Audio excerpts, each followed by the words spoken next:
Welcome, dear viewers. Tonight, we dive into a terrifying tale from the depths of Reddit, the haunting of the forgotten orphanage.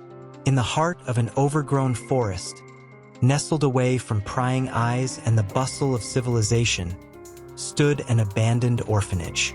Its decrepit structure loomed ominously against the twilight sky, casting long, eerie shadows that seemed to dance with the wind.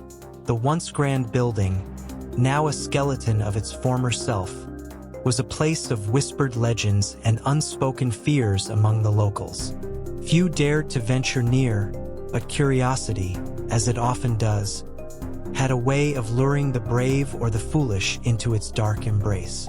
The story begins with a Reddit post by a user named Haunted Hiker, who recounted their chilling experience while exploring the forsaken orphanage.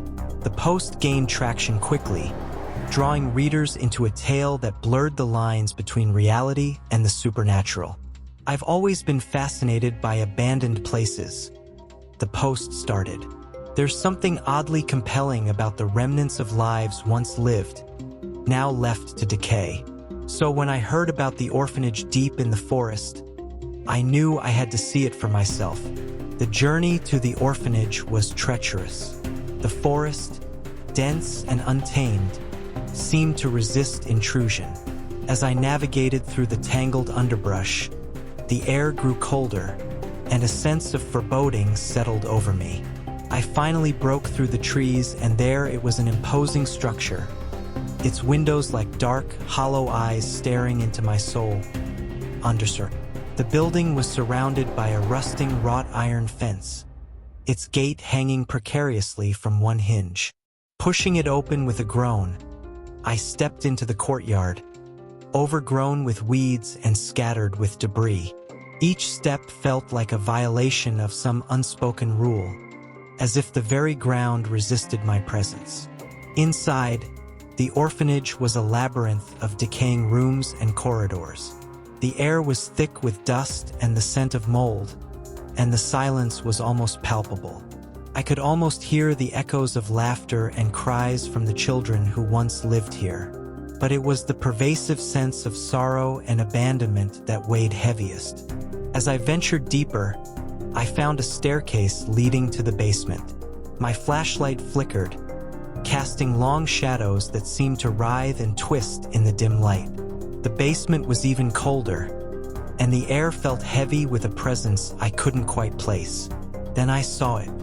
At the far end of the room, an old wooden door, slightly ajar, with light spilling out from within. My heart pounded in my chest as I approached. Pushing the door open, I was met with a sight that froze me in my tracks. In the center of the room stood a small girl, no more than 6 or 7 years old. She was dressed in a tattered, old-fashioned dress, her hair hanging in tangled curls around her pale face. Her eyes, large and dark, were fixed on me with an intensity that sent chills down my spine. "Who are you?" I managed to stammer, my voice echoing unnaturally in the confined space. She didn't answer. Instead, she lifted a hand and pointed to the corner of the room. I turned, following her gaze, and saw a small wooden chest. Overcome with a mix of dread and curiosity, I approached it. The chest creaked open to reveal a collection of old toys, letters, and photographs. Among them, a diary caught my eye. The diary belonged to a girl named Emily, who had lived in the orphanage in the early 1900s. Her entries were heartbreaking, detailing the hardships and loneliness she endured. But the final entry was what truly unsettled me. "They're coming for me," it read. "The ones who whisper in the dark. They say I'll be with them forever." A cold hand gripped my shoulder, and I spun around to see the girl standing right behind me, her eyes now filled with a sorrow that seemed to reach into my soul. She whispered, "Help me." In a heartbeat, the room plunged into darkness, and I felt a rush of cold air as if something had passed through me.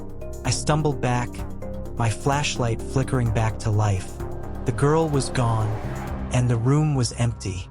Shaken, I fled the orphanage, the weight of what I had experienced pressing down on me.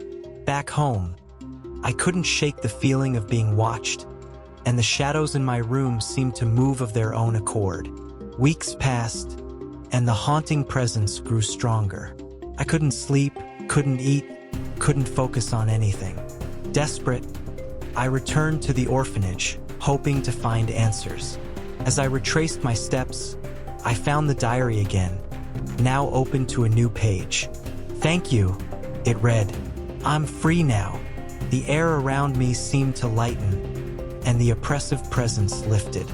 I left the orphanage for the final time, feeling a sense of closure but also a deep sadness for the souls trapped in that forsaken place. Haunted Hiker's story concluded with a warning to anyone who might be tempted to explore the orphanage. "Some places are better left undisturbed," they wrote. "You never know what might be waiting in the dark." The post ended with a flurry of comments, some expressing skepticism, others sharing their own eerie experiences. But one comment stood out, a reply from a user named Ghostly Guardian. "Emily thanks you," it read. "She's not alone anymore." The haunting of the forgotten orphanage remains a chilling reminder of the mysteries that lie hidden in the shadows and the souls that linger long after their time has passed. Second story. Whispers in the hallowed halls. Every town has its secrets, but few are as haunting as the old St. Mary's orphanage that stood at the edge of Maplewood. For decades, it had been the subject of whispers and ghost stories among the locals.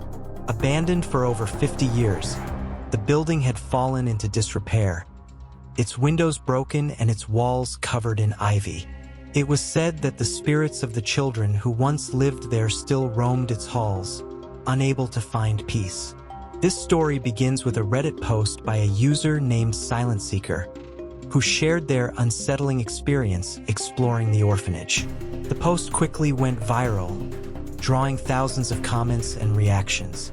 "I've always been drawn to places with dark histories," SilentSeeker began. "There's something fascinating about the remnants of past lives and the secrets they hold. When I heard about St. Mary's Orphanage, I knew I had to see it for myself. The journey to the orphanage was fraught with obstacles. The building was located deep in the woods, accessible only by a narrow, winding path that was almost completely overgrown. As I made my way through the trees, I couldn't shake the feeling that I was being watched. The air was thick with the scent of damp earth and decaying leaves, and every rustle of the wind seemed to carry whispers. When I finally reached the orphanage, it was even more imposing than I had imagined. The building loomed over me, its shadow stretching out like a dark omen. Taking a deep breath, I pushed open the rusting gate and stepped into the overgrown courtyard. The grass and weeds had grown so tall that they brushed against my knees, and the air was filled with the chirping of crickets and the occasional hoot of an owl. The front door of the orphanage was ajar, hanging crookedly on its hinges. I stepped inside, my flashlight cutting through the thick darkness. The interior was a scene of desolation. The walls were covered in peeling wallpaper, and the floors were littered with debris. Old furniture lay in broken heaps, and the air was thick with the smell of mold and decay. As I explored the first floor, I found old photographs scattered on the ground. They were black and white images of children, their faces solemn and their eyes filled with a sadness that seemed to reach out from the past. There were also records and letters, detailing the harsh conditions the children had endured. It was clear that life at St. Mary's had been far from pleasant. Despite the eerie atmosphere, I pressed on, driven by a mix of curiosity and determination. I made my way to the second floor, where the dormitories were located. The rooms were small and sparsely furnished, with metal bed frames and thin, tattered mattresses. It was in one of these rooms that I found a diary, hidden beneath a loose floorboard. The diary belonged to a girl named Lily, who had lived at the orphanage in the early 1950s. Her entries were filled with the typical musings of a young girl dreams of a better life, friendships with the other children, and the small joys that broke the monotony of orphanage life. But as I read on, the entries grew darker. Lily wrote of strange occurrences, whispers in the night, shadows that moved on their own, and the feeling of being watched. "There's something wrong here," one entry read. "At night, I hear voices calling my name, and I see figures standing at the foot of my bed. The others say it's just my imagination, but I know what I've seen. I'm scared. A chill ran down my spine as I read those words. It was clear that Lily had been terrified, and her fear seemed to seep from the pages of the diary. I closed the book and slipped it into my backpack, deciding to take it with me to read later. Feeling a growing sense of unease, I continued my exploration. I found a staircase leading to the basement, its steps covered in a thick layer of dust. The air grew colder as I descended, and the smell of damp and rot became almost overpowering. The basement was a labyrinth of narrow corridors and small, dimly lit rooms. It was in one of these rooms that I found a strange, old-fashioned key hanging on the wall. Curious, I took the key and continued exploring. I soon came across a heavy wooden door, its surface covered in scratches and gouges. The key fit perfectly in the lock, and with a creak, the door swung open. Inside was a small, windowless room, its walls lined with shelves filled with old books and jars filled with strange, unidentifiable substances. At the center of the room was a large, ornate mirror. Its surface was covered in a thick layer of dust, but as I approached, I could see faint images reflected in the glass. They were fleeting, almost like shadows, but they moved with a purpose. As I wiped the dust away, the images grew clearer. I saw children thin, pale, and dressed in old-fashioned clothing. They were standing in the room with me, their eyes fixed on me with a mix of curiosity and sorrow. I stumbled back, my heart pounding in my chest. The children began to whisper, their voices overlapping in a cacophony of sound. I couldn't understand what they were saying, but their tone was pleading, desperate. I felt a cold hand on my shoulder and spun around, but there was no one there. Panicking, I fled the basement, the whispers following me up the stairs and echoing in my ears. I didn't stop running until I was outside, the cool night air a welcome relief. I leaned against the wall, trying to catch my breath and calm my racing heart. The orphanage loomed behind me, its windows like dark, accusing eyes. Back home, I couldn't shake the feeling of being watched. The shadows in my room seemed to move, and I often woke up in the middle of the night, my heart pounding and a cold sweat on my skin. I began to read Lily's diary in more detail, hoping to find some answers. As I read, I learned that Lily had been part of a small group of children who had experienced the same strange occurrences. They had tried to tell the staff, but their claims were dismissed as childish imagination. Lily wrote about a particularly cruel caretaker named Miss Abernathy, who seemed to delight in punishing the children and dismissing their fears. "Miss Abernathy says we're making it all up," Lily wrote. "But I know what I saw. She can't see them, but they're real. They're trapped here, just like us." The final entries in the diary were the most disturbing. Lily described a night when the whispers had grown louder, more insistent. The children had huddled together in one of the dormitories, too scared to sleep.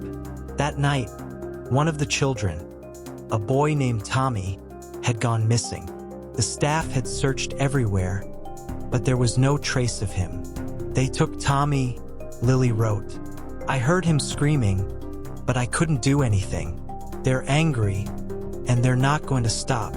Lily's last entry was a plea for help. "If anyone finds this, please help us. We're trapped and we're scared. They won't let us go." The diary ended there, but the sense of desperation and fear lingered. I knew I couldn't ignore what I had read. The spirits of the children were trapped in the orphanage, unable to find peace. I had to do something. I returned to the orphanage, armed with research on how to perform a cleansing ritual. I had contacted a local historian and a paranormal investigator, both of whom had provided me with information on how to help trapped spirits move on. I was determined to free the children from their torment. As I entered the orphanage, I could feel the oppressive atmosphere pressing down on me. I made my way to the basement, where I believed the heart of the haunting was centered. The mirror was still there, its surface now clear and reflecting the dim light of my flashlight. I began the ritual, chanting the words I had learned and sprinkling salt around the room. As I continued, the temperature dropped, and the whispers grew louder. I could see the children in the mirror, their faces filled with hope and fear. I focused on them, directing my energy towards helping them find peace. Suddenly, the room was filled with a blinding light, and the mirror shattered with a deafening crash. The whispers stopped, and the air grew still. I felt a warmth spread through the room, and for the first time I felt a sense of calm. I knew then that the spirits of the children had been freed. As I left the orphanage, I felt a sense of closure and relief. The haunting presence that had followed me was gone, and I knew that the children were finally at peace. SilentSeeker's story concluded with a message of caution. The past has a way of holding on to us, they wrote, but sometimes, all it takes is a little courage and compassion to help those trapped in darkness find the light. The post ended with a flurry of comments, many expressing disbelief, others sharing their own experiences with the paranormal. But one comment stood out, a reply from a user named Watcher in the W. If you like these stories, check out the book in the description of the video. Thank you for joining us on this harrowing journey. If you enjoyed this story, don't forget to like, share, and subscribe for more tales of terror. Until next time, stay safe and beware the shadows.